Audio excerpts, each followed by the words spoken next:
27મા વચનામૃતમાં એક પ્રશ્ન છે. શ્રીજી મહારાજે પ્રથમ વાત કરી કે ભગવાનના દર્શન કરીએ ત્યારે પંચે પંચ વિષયનું સુખ આપોઆપ અનુભવાય છે.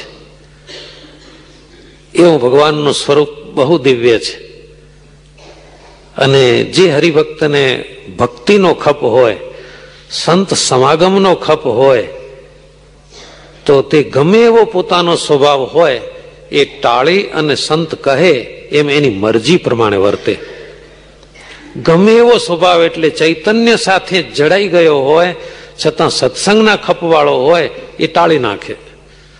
જેમ અમારો સ્વભાવ ત્યાગી સ્વભાવ હતો, પણ રામાનંદ સ્વામીના દર્શનનો ખપ હતો, તો મુક્તાનંદ સ્વામીની આજ્ઞા પ્રમાણે જ અમે વર્ત્યા, પણ અમારા મનનું ગમતું કાંઈ કર્યું નહીં.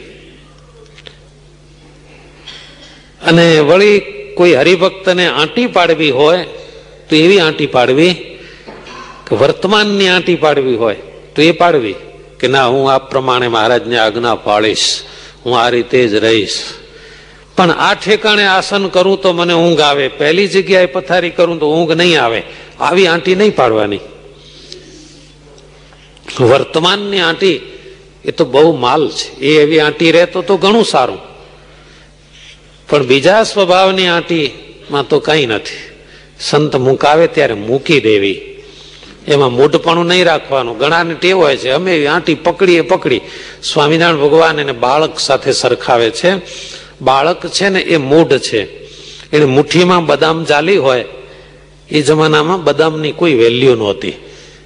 કોઈને તુચકાર કરીને કહેવું હોય ને તો એ 2 બદામનો માણસ, એ શું કરવાનો એમ કહેવાતું. પણ અત્યારે આ કળિયુગમાં બધું ઉલટા સુલટું થઈ ગયું છે. જેને સાવ પેલા કોઈ આબરૂ જ નહોતી, કિંમત જ નહોતી, એ અત્યારે ઊંચી કિંમતે બોલાવવા માંડ્યા છે. એટલે મહારાજ કહે છે કે બાળક હોય એ મુઠ્ઠીમાં બદામ જાલી હોય તો કોઈ મુકાવે તો મૂકે નહીં. મુઠ્ઠીમાં રૂપિયો પકડ્યો હોય કોઈ મુકાવે તો મૂકે નહીં. મુઠ્ઠીમાં સોનામોર પકડી હોય તો મુકાવે તો મૂકે નહીં. તો એ બાળકે બદામ, રૂપિયો અને સોનામોર એમાં સરખી જ કિંમત જાણી છે. એ બાળકમાં મૂઢપણું છે. વળી કોઈકના હાથમાં બદામ હોય ને ચોર આવીને એમ કે મૂકી દે, નહીં તો માથું કાપી નાખીશ, તો ડાયો હોય ને તો આપી દે, પણ મૂર્ખ હોય તે ના આપે. એમ 2 પ્રકારની આંટી છે. સ્વભાવની આંટી એ બદામ ઝાલ્યા જેવી, અને વર્તમાનની આંટી એ સોનામોર જેવી. એટલે વર્તમાનની આંટી પકડવી, પણ પેલી પોતાના સ્વભાવની આંટી, ના અહીં બેસું તો જ મને ફાવે, ત્યાં મને નહીં ફાવે, આવી આંટી છોડી દેવાની. અને બંને વસ્તુને સરખી જાણે તો એ આંટીદાર સ્વભાવ વાળો સમજવો. અને આવો આંટી વાળો આંટીમાં ને આંટીમાં વર્તમાન પાળતો હોય અને મરણ પર્યંત એમને એમ નભ્યો જાય તો સારી વાત છે, પણ એનો વિશ્વાસ ના આવે, ક્યાંય એનું માન ન જળવાય અને આંટીએ કરીને વર્તમાન પાળતો હોય તો એનો વિશ્વાસ નહીં.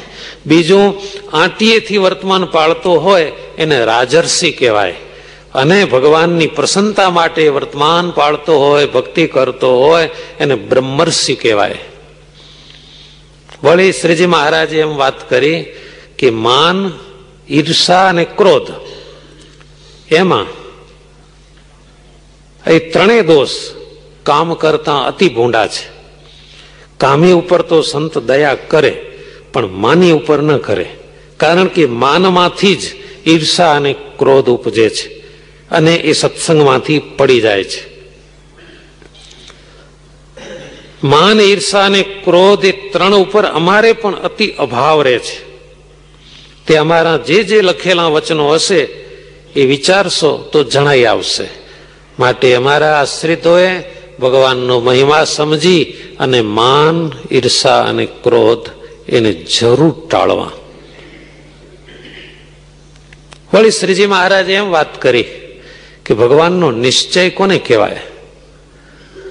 તો પ્રથમ બાળપણામાંથી મા બાપ, વર્ણ, આશ્રમ નાત જાત, પશુ, મનુષ્ય, જળ, અગ્નિ, પૃથ્વી, વાયુ, આકાશ, આ બધું નિશ્ચય થયો છે. બચપણથી કેવો નિશ્ચય? આ મા, આ બાપ, પોતાનો વર્ણ આશ્રમ, નાત જાત, આને ગાય કહેવાય, આને આ કહેવાય, આ બધા પશુઓ, આને અગ્નિ કહેવાય, આને પૃથ્વી કહેવાય, આને વાયુ, આને આકાશ, આ બધા નિશ્ચય થઈ ગયા છે.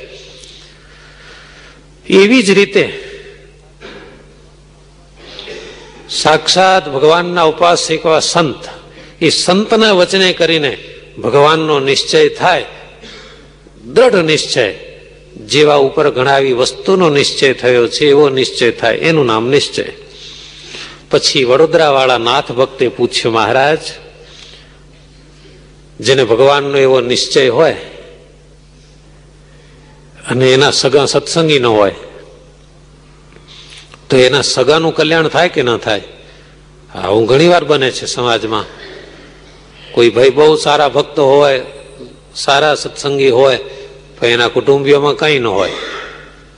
કોઈ દાડો હાથમાં માળા કેમ પકડાય એટલું એને ફાવતું ન હોય, તો એનું કલ્યાણ થાય કે નહીં? ભક્ત આવો હોય. સ્વામિનારાયણ ભગવાન કહે છે, વાત તો જો કે આમ બહુ ફાયદાની છે.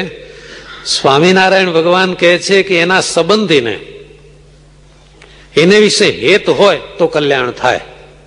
મનમાં એટલું હોય કે અમારો દીકરો બહુ સારું કરે છે, ભજન કરે છે ને, ભક્તિ કરે છે, સેવા કરે છે, બહુ સારું કરે છે, બસ આટલો સદભાવ હોય તો એનું કલ્યાણ થઈ જાય.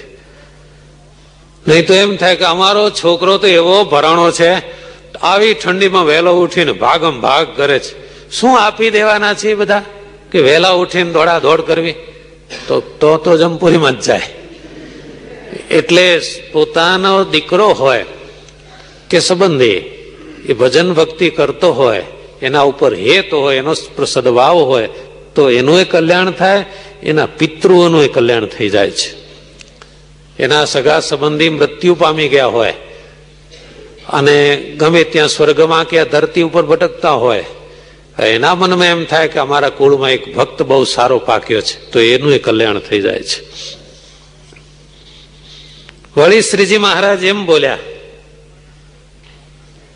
અમે જે આત્માના સ્વરૂપની વાત કરીએ છીએ, ભગવાનના સ્વરૂપની વાત કરીએ છીએ, અને એ વાતે કરીને જેવું સુખ છે એવું સુખ બધાને સમજાતું નથી. અત્યારે કેટલાકને ખ્યાલમાં નથી આવતો, પણ અમારી વાત ઘણાને દેહ મૂક્યા કેડે જણાય છે.